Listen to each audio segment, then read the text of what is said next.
This is lemon delicious.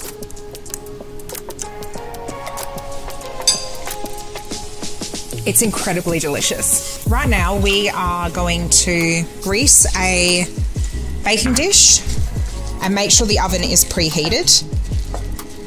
And now we're going to make the sauce. So we're going to put in 100, or I better not say what the measurements are, because that would be giving the recipe away for free. Oh, we got to do a lemon. We got to zest a lemon. Where do my lemons go? All right, so we want to do, she took my lemon squeezer as well. All right, so we want to do some lemon juice. Gotta have muscles to do this bit.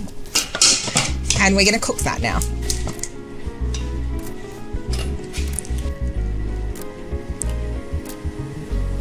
Place the sauce in the baking dish.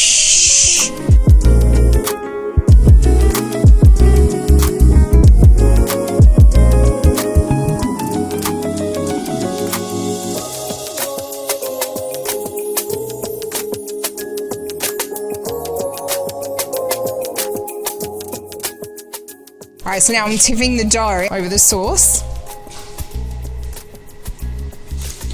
Now this is a little bit different to how self-saucing puddings are usually done.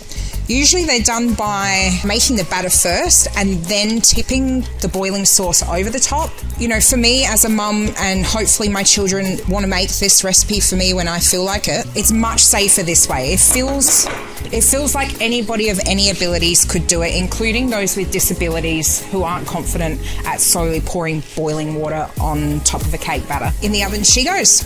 It's incredibly delicious, as the name suggests, and the best part is it uses pantry staples.